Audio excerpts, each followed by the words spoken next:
انتہائی اختصار کے ساتھ کچھ معروضات ایک خاص عنوان سے متعلق آپ کے سامنے عرض کرنا شکریہ۔ گرامی قدر آدمی، یہ جیسے جیسے ایام گزر رہے ہیں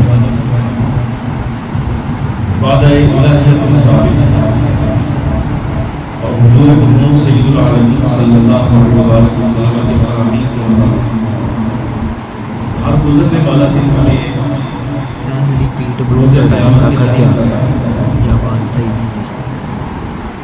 اور فخر عالم محمد صلی اللہ علیہ وسلم نے اس زمانے کا جو نشانیاں اور علامات بیان فرمائی ہیں اس کے مطابق جیسے جیسے قیامت قریب آ رہی ہے فتنے اور دین مخالف تاریخیں اسی طرح وہ حقائق اور نظریات جو خود اللہ تبارک و تعالیٰ جل وعلا نے اور امام الانبیاء صلی اللہ علیہ وسلم قرآن اور احادیث مبارکہ میں ارشاد فرمائے۔ سمجھیے کہ ہمیں فی زمانہ بہت ساری چیزیں ختم ہوتی نظر آ رہی ہیں۔ آئے دن کوئی نہ کوئی ایسا فتنہ کہ جس میں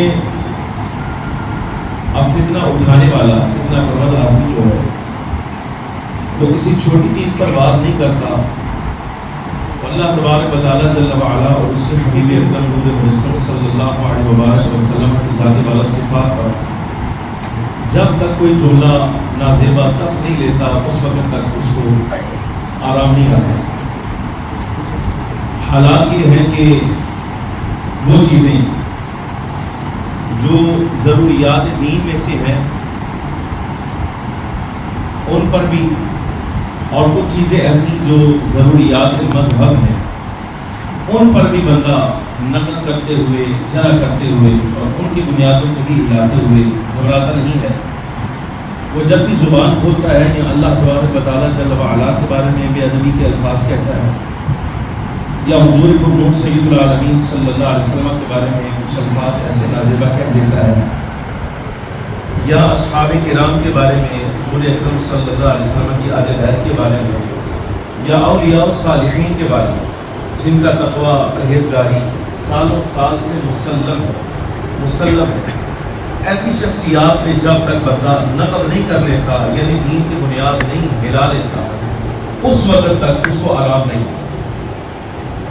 گرامی قدر حضور اکرم سید العالمین صلی اللہ علیہ وسلم کے ذریعے سے خود اللہ تبارک و تعالیٰ جل وعلا نے ہمیں ان فتنوں سے آگاہ فرمایا۔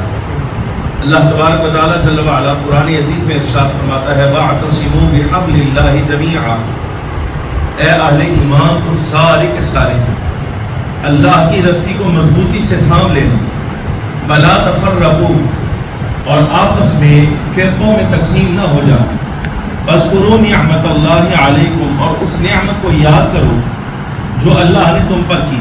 وہ کیا؟ اِذْ كُنْتُمْ أَعْدَاءً تم آپس میں ایک دوسرے کے دشمن تھے، فَأَلَّفَ بَيْنَ قُلُوبِكُمْ تو اللہ نے تمہارے دلوں میں الفت پیدا کر دی، یعنی تمہیں ایک دوسرے کے قریب کر کے آپس میں ایک دوسرے کا بھائی بنا۔ حضور اکرم سید العالمین صلی اللہ علیہ وسلم کی حدیث مبارکہ بڑی مشہور ہے، اس کا معنی و مفہوم سمجھنے کی کوشش کریں۔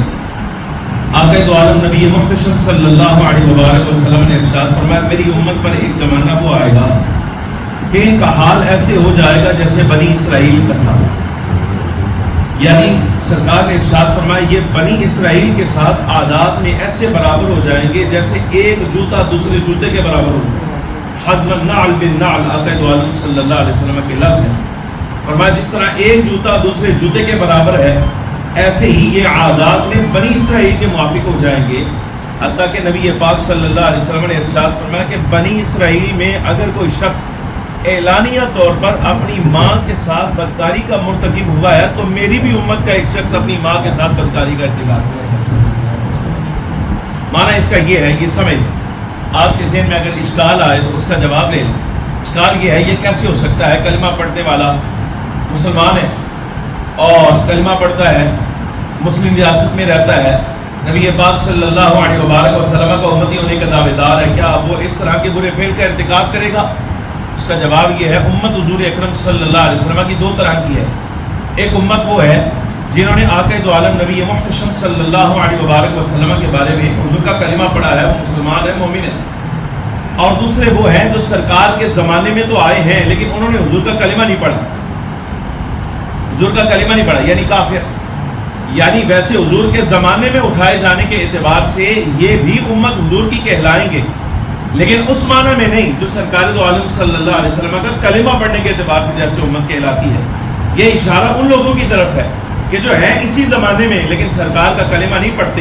نبی علیہ السلام نے ان کی طرف اشارہ کرتے ہوئے فرمایا کہ یہ عادات میں بنی اسرائیل کے موافق ہو جائیں گے، حتیٰ کہ اگر بنی اسرائیل میں کوئی شخص اس طرح کی بدکاری کا مرتکب ہوا ہے تو ان میں سے بھی کوئی فرد جو ہے وہ اس طرح کی بدکاری کا ارتکاب کرے.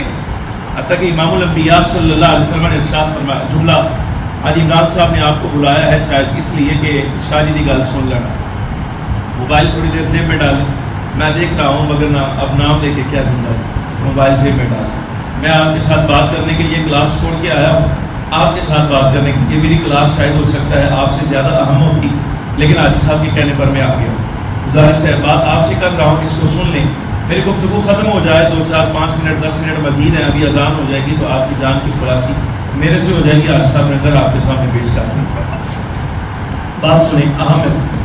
ادھر ادھر کے واعظین آپ کے ساتھ باتیں کرتے ہیں، فتنہ پرپر کرتے ہیں، تو آپ موبائل سے نکال کے بھی دیکھ لیں. انجینئر کو تجھے سننا ہوئے تو 1300 کا پیکج کرا کے سنو گے تجھے. لیکن اگر حاجی صاحب یہاں لنگر کا انتظام کر کے اور صحیح کسی ذمہ دار آدمی کو بھی بلائے نا آپ کو بات سمجھانے کے لیے، تو اس وقت آپ جو ہے نا وہ پھر کچھ اور نکالیں. گزارش ہے، مسئلہ توجہ کے ساتھ سنیں. حدیث پڑھ رہا ہوں آپ کے سامنے. نبی پاک صلی اللہ علیہ وسلم نے یہ حدیث مبارکہ ارشاد فرمائی اور اس کے بعد اگلا جملہ فرمایا، بنی اسرائیل 72 فرقوں میں تقسیم ہو گئے، میری امت 73 فرقوں میں تقسیم ہو جائے گی. یاد رکھنا، کلہم فی النار الا ملۃ واحدہ. سرور عالم صلی اللہ علیہ وسلم نے ارشاد فرمایا سارے کے سارے جہنمی ہیں سوائے ایک کے، سوائے ایک. سرکار سے پوچھا کہ یا رسول اللہ وہ کون ہے کہ جو ایک نجات پانے والا ہے؟ آقا دو عالم نبی محتشم صلی اللہ علیہ وبارک وسلم نے ان کی طرف اشارہ فرمایا ما انا علیہ و اصحابی، نجات پانے والے صرف وہ ہیں جو میرے طریقے پر چلنے والے ہوں گے اور میرے صحابہ کے طریقے پر چلنے والے ہوں گے. یہ نجات پانے، یہ ایک روایت کے لفظ. اور دوسری روایت کے لفظ یہ ہے جب سرکار سے پوچھا گیا یا رسول اللہ نجات پانے والے کون ہیں؟ الملل بالنحل میں علامہ عبد الکریم شہرستانی اس حدیث کو روایت کرتے ہیں. یہ بھی بڑی بات ہے. آپ کہتے ہیں ہمیں تو بخاری مسلم کا نام یاد ہے، ہمیں تو بخاری مسلم کے نام سے حدیث سنایا تو، یعنی بخاری مسلم کے علاوہ کوئی اور کتاب کا نام آپ کے سامنے لیا جائے تو آپ سمجھتے ہیں شاید ہو سکتا ہے کوئی چہرہ روایت سن سنا ہے.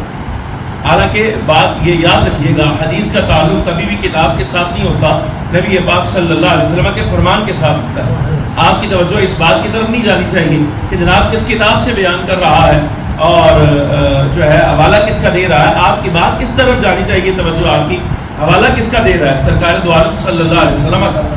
یہی روایت امام الانبیاء صلی اللہ علیہ وسلم نے بیان فرمائی اور ارشاد فرمایا جب پوچھا گیا یا رسول اللہ وہ ایک فرقہ نجات پانے والا کون ہے؟ نبی پاک صلی اللہ علیہ وسلم نے ارشاد فرمایا ہم اہل السنت والجماعہ، وہ جن کا نام اہل السنت والجماعت ہوگا. اس پر ایک سوال ہے، وہ سن لیں. ہر بندہ فی زمانہ جو بھی ہے، کئی آ گئے، نام نہیں لیتا. ہمارے زمانے میں تقسیم سامنے ہمارے کئی طرح کی تقسیم ہمارے سامنے ہے. کوئی کچھ کہلاتا ہے، کوئی کچھ کہلاتا ہے، کوئی کچھ کہلاتا ہے. لیکن جس وقت دلیل کا کنڈا گلے میں اڑ جاتا ہے نا تو اس وقت ہر بندہ یہ کہنے پر مجبور ہوتا ہے بھئی اصل اہل سنت میں ہے. جب دلیل کا کنڈا یہاں گلے میں اڑتا ہے، دماغ میں اڑتا ہے، تو پھر ہر بندہ مجبور ہوتا ہے یہ کہنے کے لیے کہ اصل اہل سنت میں ہوں. آپ بھی پریشان ہیں کہ جناب یہ بھی اپنے آپ کو اہل سنت کہتا ہے، یہ بھی اپنے آپ کو اہل سنت کہتا ہے، یہ بھی اپنے آپ کو اہل سنت کہتا ہے. ہم کدھر جائیں؟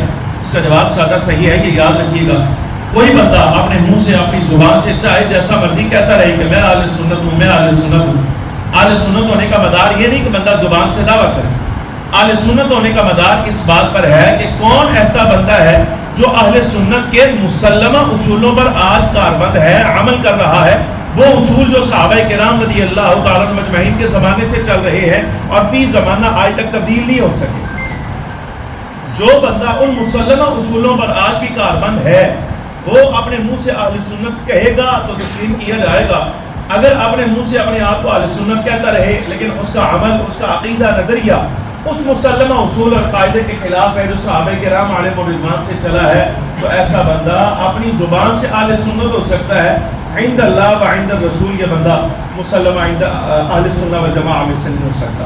اب اس کی کچھ چیزیں میں آپ کے سامنے عرض کر دیتا ہوں جو فی زمانہ ہمارے ہاں فتنے رائج ہیں. ان میں سے ایک دو باتیں صرف.